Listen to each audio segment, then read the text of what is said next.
এই 5ই আগস্টের বিপ্লবে ঢাকা বিশ্ববিদ্যালয়ের একজন ছাত্র নেতা, একজন নেতা কিন্তু গুলি কান্নায় শাহাদাত বরণ করেন। রাজপথে নেমে এসেছেন 5 তারিখ তারা বেসরকারি বিশ্ববিদ্যালয়ের শিক্ষার্থীরা, মাদ্রাসা ছাত্র, স্কুল কলেজ, বিশ্ববিদ্যালয়ের শ্রমিক, কৃষক, রিক্সাওয়ালা ভাইরা নেমে এসেছেন।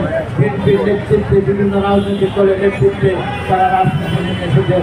আমাদের সাথে 62টি রাজনৈতিক দল ছিল, তারা নেমে এসেছেন এবং 176 জন বেসরকারি বিশ্ববিদ্যালয় চট্টগ্রাম কলেজের ছাত্র শহীদ হয়েছেন, আইডিয়াল কলেজের স্কুলের ছাত্ররা শহীদ হয়েছেন, বেসরকারি নর্থ সাউথ থেকে, ফ্যাট থেকে, ইস্ট ওয়েস্ট থেকে সমগ্র বিশ্ববিদ্যালয়ের 176 জন ছাত্র সেদিন শহীদ হয়েছেন। তাদের রক্তের বিনিময়ে 5ই আগস্ট এসেছে শেখ হাসিনা পলায়ন করেছেন।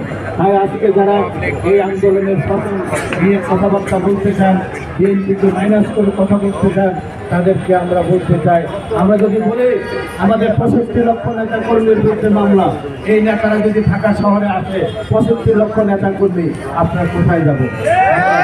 আমরা বলতে চাই যে আন্দোলন সংগ্রাম আমাদের ফসল।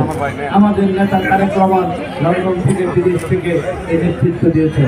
আজকে অন্তর্বর্তীকালীন সরকারের কাছে আমাদের একটি দাবি, আপনারা একটি নিরপেক্ষভাবে একটি স্বচ্ছ নির্বাচন দিন।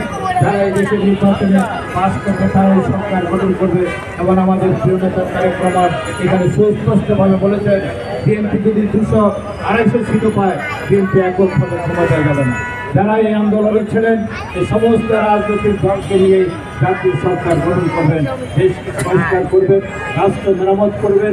শেখ হাসিনা যে লুণ্ঠন করেছেন, এই লুণ্ঠন করার যে লুণ্ঠনের যদি ব্যবস্থা করতে হয়, তাহলে জাতীয় সরকার ছাড়া কোনো বিকল্প নেই।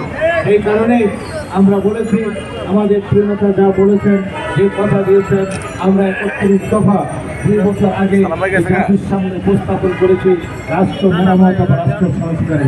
এটি একটি দলিল, ইতিহাসে এর চাইতে বাংলাদেশের জন্য কোনো ভালো দলিল হতে পারে না। তাই আমরা আরও বলতে চাই, যারা কিছু কথাবার্তা বলছেন, যারা 52কে অস্বীকার করেন, যারা 71-এর মহান মুক্তিযুদ্ধকে অস্বীকার করেন, তাদের সাথে আমাদের কোনো আপোষ হতে পারে না।